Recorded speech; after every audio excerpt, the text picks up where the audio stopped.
Good afternoon. We are at the end of Harry Potter and the Philosopher's Stone. Yesterday we finished. They'd just done their amazing chess game. Ron had led Harry and Hermione into how to play wizard chess to get across the board, but they'd left Ron unconscious, so they thought, as they moved on to the next step. All right, Harry whispered. Go on, said Hermione. Harry pushed open the door. A disgusting smell filled their nostrils, making both of them pull their robes up over their noses. Eyes watering, they saw, flat on the floor in front of them, a troll larger than the one they had tackled, out cold with a bloody lump on his head. Oh, I'm glad we don't have to fight that one, Harry whispered as they stepped carefully over one of its massive legs. Come on, I can't breathe. He pulled open the next door, both of them hardly daring to look at what came next. There was nothing very frightening in here, just a table with 7 differently shaped bottles standing on it in a line. Snape's, said Harry. What do we have to do? They stepped over the threshold, and immediately a fire sprang up behind them in the doorway. It wasn't ordinary fire either. It was purple. At the same instant, black flames shot up in the doorway, leading onwards. They were trapped. Look! Hermione seized a roll of paper lying next to the bottles. Harry looked over her shoulder to read it. Danger lies before you, while safety lies behind. 2 of us will help you, whichever you would find. 1 among us 7 will let you move ahead. Another will transport the drinker back instead. 2 among our number hold only nettle wine. 3 of us are killers, waiting hidden in line. Choose, unless you wish to stay here forevermore. To help you in your choice, we give you these clues 4. First, however slyly the poison tries to hide, you will always find some on nettle wine's left side. Second, different are those who stand at either end, but if you would move onwards, neither is your friend. Third, as you see clearly, all are different size. Neither dwarf nor giant holds death in their insides. Fourth, the second left and the second on the right are twins, once you taste them, though different at first sight. Hermione let out a great sigh, and Harry, amazed, saw that she was smiling. The very last thing he felt like doing. Brilliant, said Hermione. This isn't magic, it's logic, a puzzle. A lot of the greatest wizards haven't got an ounce of logic. They'd be stuck in here forever. But so will we, won't we? Of course not, said Hermione. Everything we need is here on this paper. 7 bottles, 3 are poison, 2 are wine. 1 will get us safely back through the black fire, and 1 will get us back through the purple. But how do we know which to drink? Give me a minute. Hermione read the paper several times. Then she walked up and down the line of bottles, muttering to herself and pointing at them. At last, she clapped her hands. Got it, she said. The smallest bottle will get us through the black fire, towards the stone. Harry looked at the tiny bottle. There's only enough there for 1 of us, he said. That's hardly 1 swallow. They looked at each other. Which one will get you back through the purple flames? Hermione pointed at a rounded bottle at the right end of the line. You drink that, said Harry. No, listen, get back and get Ron. Grab brooms from the flying key room. They'll get you out of the trapdoor and past Fluffy. Go straight to the Owlie and send Hedwig to Dumbledore. We need him. I might be able to hold Snape off for a while, but I'm no match for him, really. But Harry, what if you know who's with him? Well, I was lucky once, wasn't I? Said Harry, pointing at his scar. I might get lucky again. Hermione's lip trembled, and she suddenly dashed at Harry and threw her arms around him.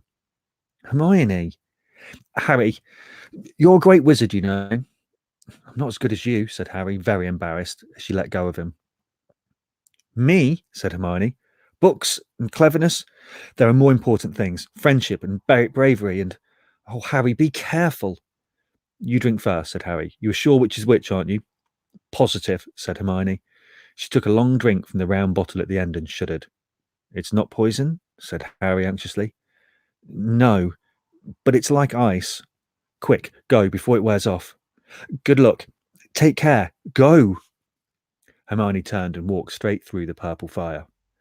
Harry took a deep breath and picked up the smallest bottle. He turned to face the black flames. Here I come, he said, and he drained the little bottle in 1 gulp. It was indeed as though ice was flooding his body. He put the bottle down and walked forward. He braced himself, saw the black flames licking his body, but he couldn't feel them. For a moment, he could see nothing but dark fire. Then he was on the other side, in the last chamber. There was somebody already there. But it wasn't Snape. It wasn't even Voldemort. It was Quirrell. You! Gasped Harry. Quirrell smiled. His face wasn't twitching at all. Me, he said calmly. I wondered whether I'd been meeting you here, Potter. But I thought... Snape. Severus! Quirrell laughed, and it wasn't his usual quivering treble either, but cold and sharp. Yes, Severus does seem the type, doesn't he? So useful to have him swooping around like an overgrown bat. Next to him, who would suspect poor stuttering Professor Quirrell?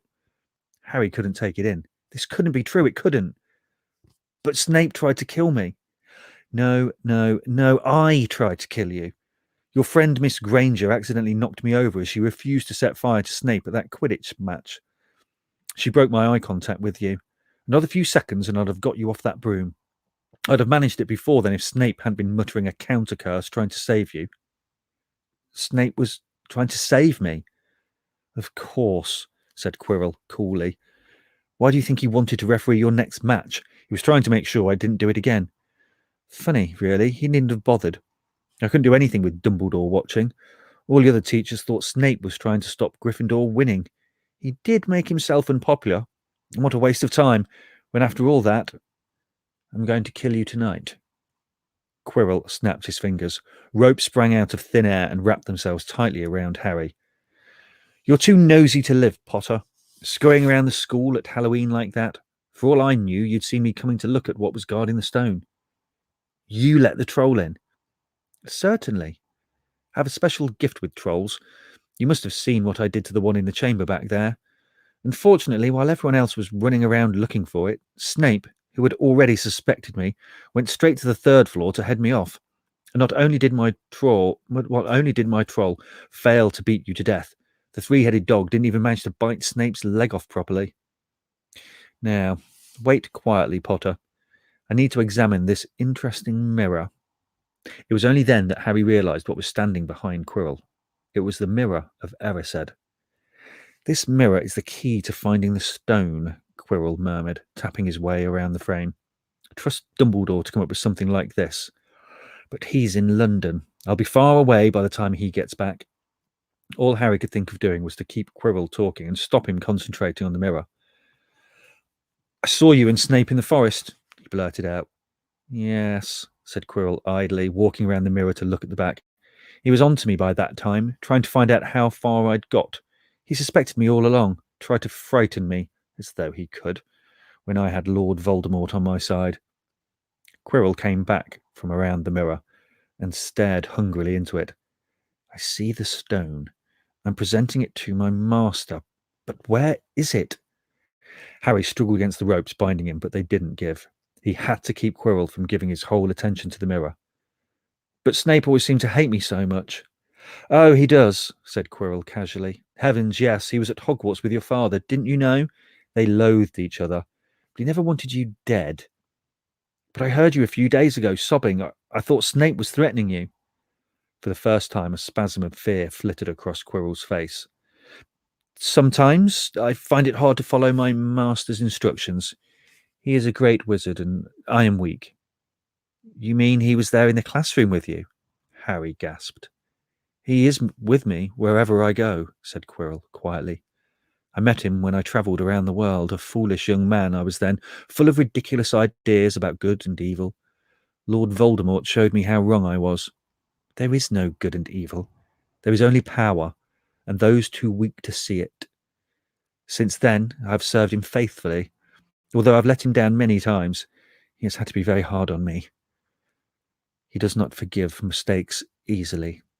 When I failed to steal the stone from Gringotts, he was most displeased. He punished me, decided he would have to keep a closer watch on me. Quirrell's voice tailed away. Harry was remembering his trip to Diagon Alley.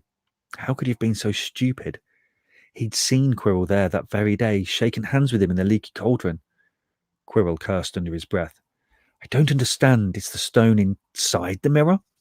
Should I break it? Harry's mind was racing. What I want more than anything else in the world at the moment, he thought, is to find the stone before Quirrell does. So if I look in the mirror, I should see myself finding it, which means I'll see where it's hidden. But how can I look without Quirrell realizing what I'm up to? He tried to edge to the left to get in front of the glass without Quirrell noticing, but the ropes around his ankles were too tight. He tripped and fell over. Quirrell ignored him. He was still talking to himself. What does the mirror do? How does it work? Help me, master. And to Harry's horror, a voice answered, and the voice seemed to come from Quirrell himself. Use the boy. Use the boy. Quirrell rounded on Harry. Yes, Potter, come here. He clapped his hands once, and the ropes binding Harry fell off. Harry got slowly to his feet. Come here. Look in the mirror and tell me what you see. Harry walked towards him. I must lie, he thought desperately. I must look and lie about what I see, that's all. Quirrell moved close behind him. Harry breathed in the funny smell that seemed to come from Quirrell's turban. He closed his eyes, stepped in front of the mirror, and opened them again. He saw his reflection, pale and scared looking at first, but a moment later, the reflection smiled at him. It put its hand into its pocket and pulled out a blood-red stone. It winked and put the stone back in its pocket, and as it did so, Harry felt something heavy drop into his real pocket. Somehow, incredibly, he'd got the stone. Well, said Quirrell impatiently, what do you see? Harry screwed up his courage. I see myself shaking hands with Dumbledore. I've won the House Cup for Gryffindor. Quirrell cursed again. Get out of the way. As Harry moved aside, he felt the Philosopher's Stone against his leg. Dare he make a break for it? But he hadn't walked 5 paces before a high voice spoke, though Quirrell wasn't moving his lips. He lies. He lies. Potter, come back here. Tell me the truth. What did you just see? The high voice spoke again. Let me speak to him, face to face. Master, you are not strong enough. I have strength enough for this. Harry felt as if Devil's Snare was rooting him to the spot. He couldn't move a muscle. Petrified, he watched as Quirrell reached up and began to unwrap his turban. What was going on? The turban fell away. Quirrell's head looked strangely small without it. Then he turned slowly on the spot. Harry would have screamed, but he couldn't make a sound. Where there should have been a back to Quirrell's head, there was a face, the most terrible face Harry had ever seen. It was chalk white, with glaring red eyes and slits for nostrils, like a snake. Harry Potter, it whispered. Harry tried to take a step backwards, but his legs wouldn't move. See what I have become? The face said. Mere shadow and vapour. I have form only when I can share another's body. But there will always be those willing to let me into their hearts and minds. Unicorn blood has strengthened me these past weeks. You saw faithful Quirrell drinking it for me in the forest. And once I have the elixir of life, I'll be able to create a body of my own. Now, why don't you give me that stone in your pocket? So he knew. The feeling suddenly surged back into Harry's legs. He stumbled backwards. Don't be a fool. Better save your own life and join me, or you'll meet the same end as your parents. They died begging for mercy. Liar! Harry shouted suddenly. Quirrell was walking backwards at him, so that Voldemort could still see him. The evil face was now smiling. How touching. I always value bravery. Yes, boy, your parents were brave. I killed your father first, and he put up a courageous fight. But your mother needn't have died. She was trying to protect you. Now give me the stone unless you want her to have died in vain. Never! Harry sprang towards the flame door, but Voldemort screamed, Seize him! And next second, Harry felt Quirrell's hand close on his wrist. At once, a needle-sharp pain seared across Harry's scar. His head felt as though it was about to split in two. He yelled, struggling with all his might, and to his surprise, Quirrell let go of him. The pain in his head lessened. He looked around wildly to see where Quirrell had gone, and saw him hunched up in pain, looking at his fingers. They were blistering before his eyes. Seize him! Seize him! Shrieked Voldemort again. And Quirrell lunged, knocking Harry clean off his feet, landing on top of him, both hands around Harry's neck. Harry's scar was almost blinding him with pain, yet he could see Quirrell howling in agony. Master, I cannot hold him. My hands, my hands. And Quirrell, though pinning Harry to the ground with his knees, let go of his neck and stared bewildered at his own palms. Harry could see they looked burnt, raw, red, and shiny. Then kill him, fool, and be done, screeched Voldemort. Quirrell raised his wand to perform a deadly curse, but Harry, by instinct, reached up and grabbed Quirrell's face. Ah! Quirrell rolled off him, his face blistering too, and then Harry knew. Quirrell couldn't touch his bare skin, not without suffering terrible pain. His only chance was to keep hold of Quirrell, keep him in enough pain to stop him doing a curse. Harry jumped to his feet, caught Quirrell by the arm, and hung on as tight as he could. Quirrell screamed and tried to throw Harry off. The pain in Harry's head was building. He couldn't see. He could only hear Quirrell's terrible shrieks and Voldemort's yells of "Kill him! Kill him!" and other voices, maybe in Harry's own head, crying, "Harry! Harry!" He felt Quirrell's arm wrenched from his grasp, knew all was lost, and fell into blackness. Down, down, down. Something gold was glinting just above him. The snitch. He tried to catch it, but his arms were too heavy. He blinked. It wasn't the snitch at all. It was a pair of glasses. How strange. He blinked again. The smiling face of Albus Dumbledore swam into view above him. "Good afternoon, Harry," said Dumbledore. Harry stared at him, then he remembered. "Sir, the stone. It was Quirrell. He's got the stone. Sir, quick!" "Calm yourself, dear boy. You are a little behind the times," said Dumbledore. "Quirrell does not have the stone." Then who does? Sir, Harry, please relax, or Madame Pomfrey will have me thrown out." Harry swallowed and looked around him. He realised he must be in the hospital wing. He was lying in a bed with white linen sheets, and next to him was a table piled high with what looked like half the sweet shop. "Tokens from your friends and admirers," said Dumbledore. "What happened down in the dungeons between you and Professor Quirrell is a complete secret. So, naturally, the whole school knows. I believe your friends, Misters Fred and George Weasley, were responsible for trying to send you a lavatory seat. No doubt they thought it would amuse you. Madame Pomfrey, however, felt it might not be very hygienic and confiscated it." How long have I been in here?" 3 days. Mr. Ronald Weasley and Miss Granger will be most relieved you have come round. They have been extremely worried. But, sir, the stone. I see you are not to be distracted. Very well, the stone. Professor Quirrell did not manage to take it from you. I arrived in time to prevent that, although you were doing very well on your own, I must say. You got there, you got Hermione's owl. We must have crossed in mid-air. No sooner had I reached London than it became clear to me that the place I should be was the one I had just left. I arrived in time to pull Quirrell off you. It was you. I feared I might be too late. You nearly were. I couldn't have kept him off the stone much longer. Not the stone, boy, you. The effort involved nearly killed you. For one terrible moment there, I was afraid it had. As for the stone, it has been destroyed. Destroyed, said Harry blankly. But your friend, Nicholas Flamel. Oh, you know about Nicholas, said Dumbledore, sounding quite delighted. You did do the thing properly, didn't you? Well, Nicholas and I have had a little chat and agreed it's all for the best.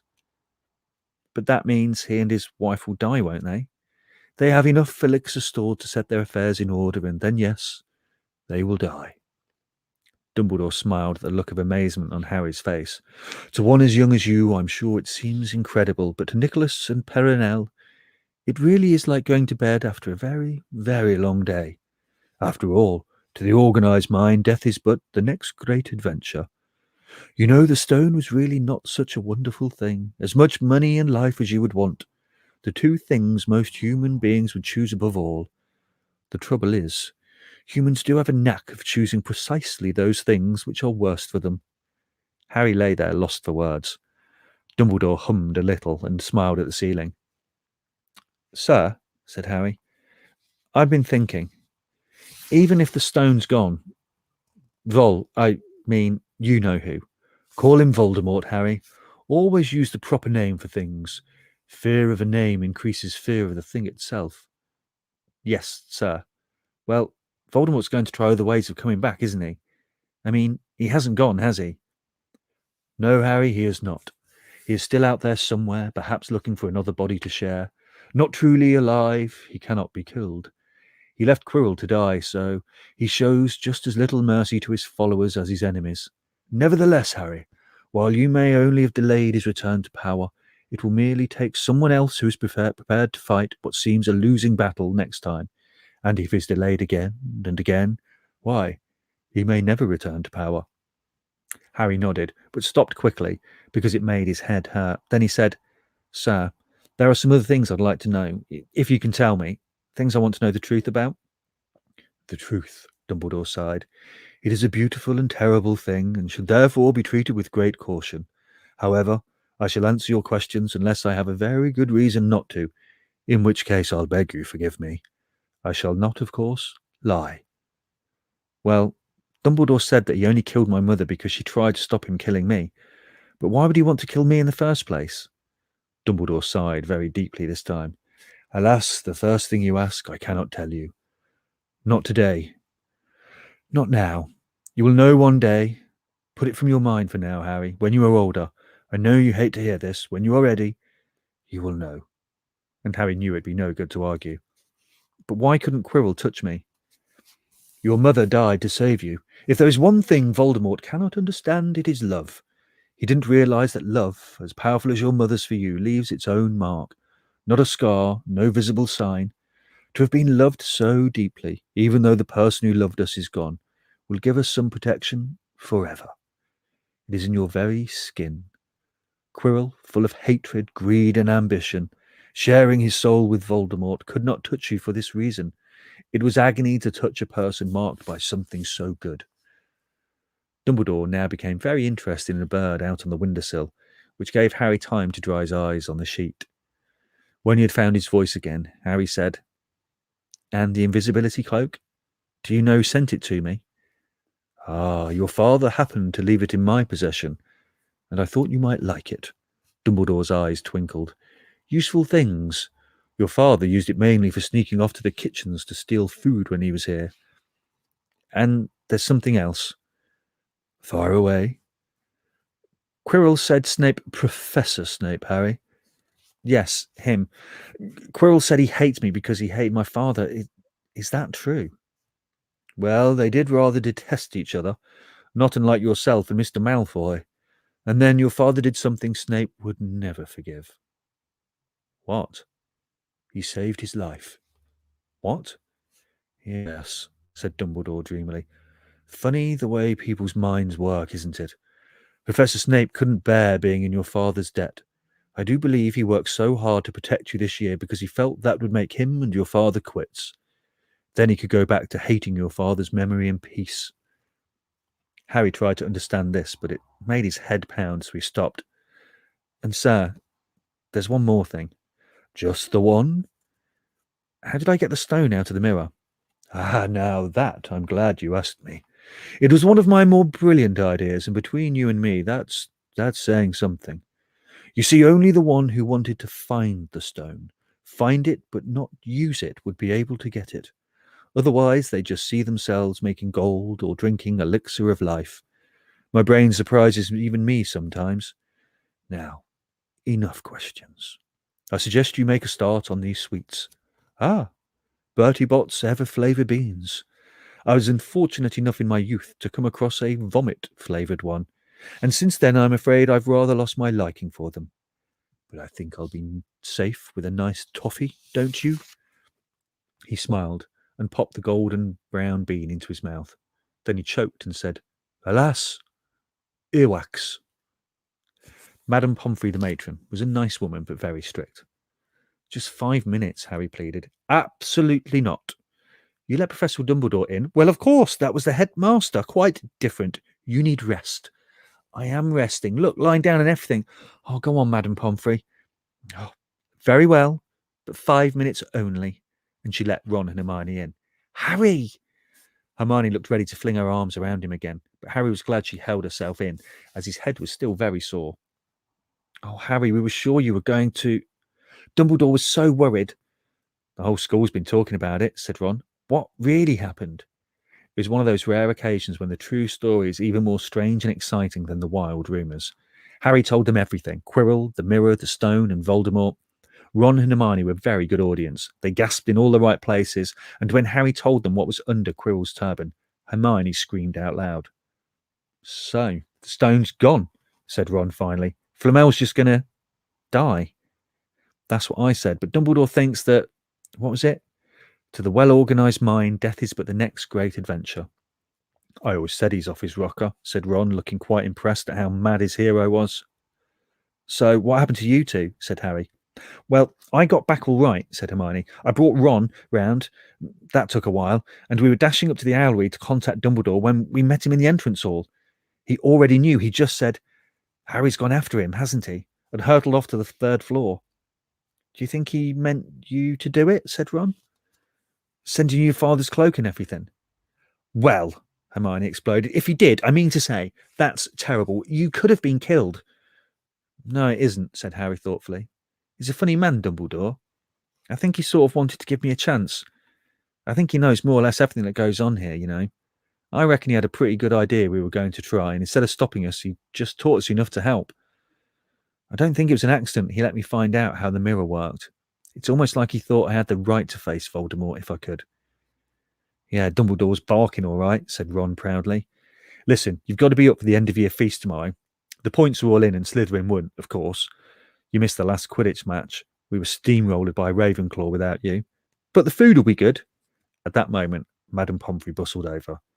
You've had nearly 15 minutes now out, she said firmly. After a good night's sleep, Harry felt nearly back to normal. I want to go to the feast, he told Madame Pomfrey. Can I? Professor Dumbledore says you are allowed to go, she said sniffily, as though in her opinion Professor Dumbledore didn't realise how risky feasts could be. And you have another visitor? Oh, good. Who is it?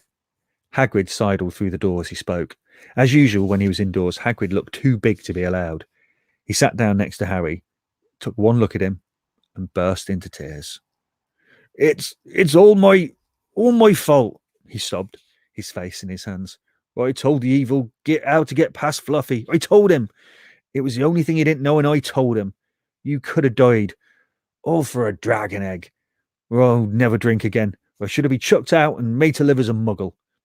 Hagrid, said Harry, shocked to see Hagrid shaking with grief and remorse, great tears leaking down into his beard.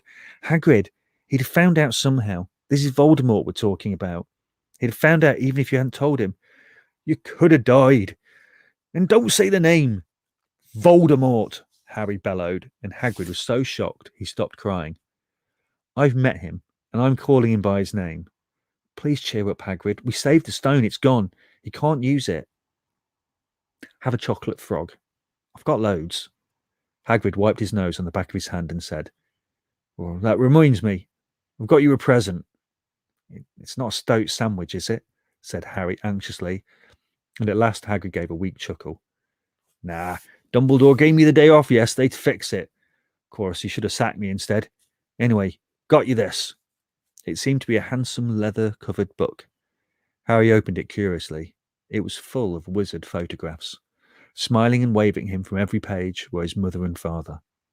Where he sent owls off to all your parents' old school friends, asking for photos. Well, I knew you didn't like any. I knew you didn't have any. Do you like it? Harry couldn't speak, but Hagrid understood. Harry made his way down to the end-of-year feast alone that night.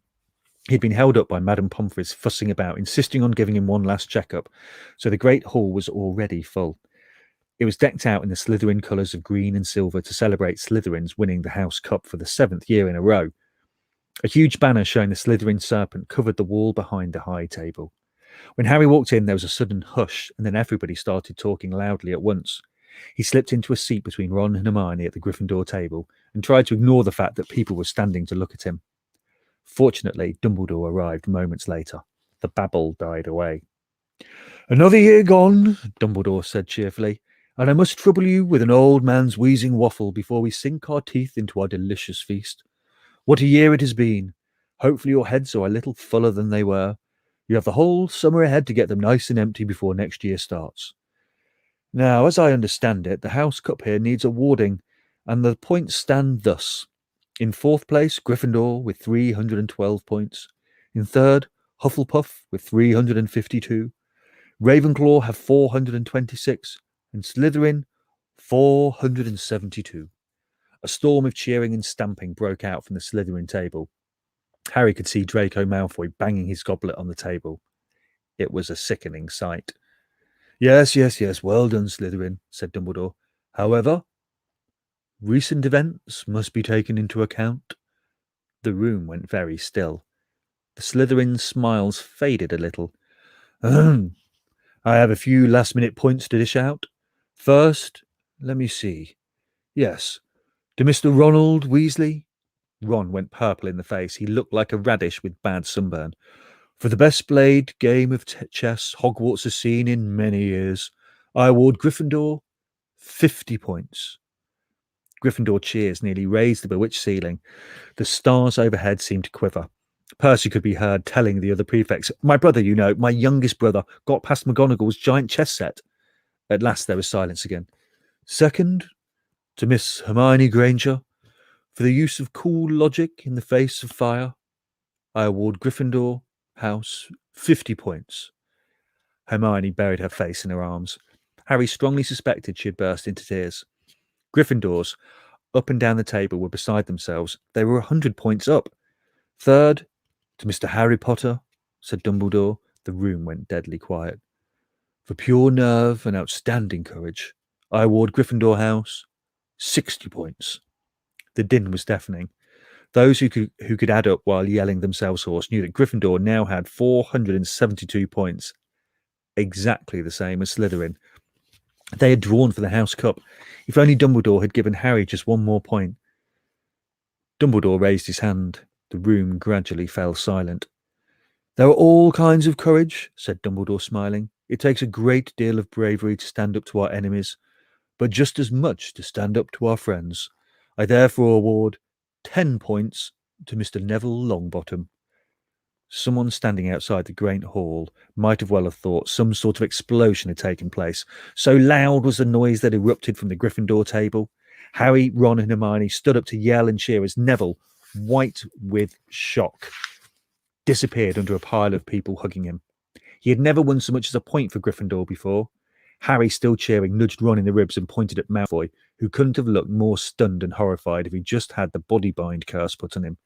Which means, Dumbledore called over the storm of applause, for even Ravenclaw and Hufflepuff were celebrating the downfall of Slytherin, we need a little change of decoration. He clapped his hands. In an instant, the green hangings became scarlet and the silver became gold. The huge Slytherin serpent vanished, and a towering Gryffindor lion took its place. Snape was shaking Professor McGonagall's hand with a horrible, forced smile. He caught Harry's eye, and Harry knew at once that Snape's feelings towards him hadn't changed one jot. This didn't worry Harry. It seemed as though life would be back to normal next year, or as normal as it ever was at Hogwarts. It was the best evening of Harry's life, better than winning at Quidditch or Christmas or knocking out mountain trolls. He would never, ever forget tonight. Harry had almost forgotten that the exam results were still to come, but come they did. To their great surprise, both he and Ron passed with good marks. Hermione, of course, came top of the year. Even Neville scraped through, his good herbology mark making up for his abysmal potions one. They had hoped that Goyle, who was almost as stupid as he was mean, might be thrown out, but he had passed too. It was a shame, but as Ron said, you couldn't have everything in life. And suddenly their wardrobes were empty, their trunks were packed, Neville's toad was found lurking in a corner of the toilets, notes were handed out to all students, warning them not to use magic over the holidays. I always hope they'll forget to give us one of these, said Fred Weasley sadly. Hagrid was there to take them down to the fleet of boats that sailed across the lake. They were boarding the Hogwarts Express, talking and laughing as the countryside became greener and greener, eating Bertie Bott's every flavour beans as they sped past Muggle towns, pulling off their wizard robes and putting on jackets and coats, pulling into platform 9 3/4 at King's Cross Station. It took quite a while for them all to get off the platform. An old guard was up by the ticket barrier, letting them go through the gate in 2s and 3s so they didn't attract attention by all bursting out a solid wall at once and alarming the Muggles. You must come and stay this summer, said Ron. Both of you, I'll send you an owl. Thanks, said Harry. I'll need something to look forward to. People jostled them as they moved forwards towards the gateway back to the Muggle world. Some of them yelled, "Bye, Harry. See you, Potter." "Still famous," said Ron, grinning at him. "Not where I'm going, I promise you," said Harry. He, Ron and Hermione passed through the gateway together. "There he is, Mum! There he is, look!" It was Ginny Weasley, Ron's younger sister, but she wasn't pointing at Ron. "Harry Potter," she squealed. "Look, Mum, I can see." "Be quiet, Ginny, it's rude to point." Mrs. Weasley smiled down at them. "Busy year?" "Very," said Harry. "Thanks for the fudge and the jumper, Mrs. Weasley." "Oh, it was nothing, dear." "Ready, are you?" It was Uncle Vernon, still purple-faced, still moustached, still looking furious at the nerve Harry, carrying an owl in a cage in a station full of ordinary people.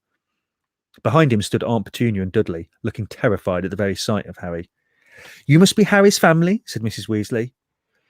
"In a manner of speaking," said Uncle Vernon. "Hurry up, boy, we haven't got all day." He walked away. Harry hung back for a last word with Ron and Hermione. "See you over the summer, then." "I hope you have a good holiday," said Hermione, looking uncertainly after Uncle Vernon, shocked that anyone could be so unpleasant. "Oh, I will," said Harry, and they were surprised at the grin spreading over his face. They don't know we're not allowed to use magic at home. I'm going to have a lot of fun with Dudley this summer. And that is the end of Harry Potter and the Philosopher's Stone. I hope you enjoyed it. Thank you for joining me over these last few weeks. We might start a new book. If I do, I will put a video up to let you know when we start it, maybe on Monday. For now, enjoy. Have a very good afternoon. Toodle pip.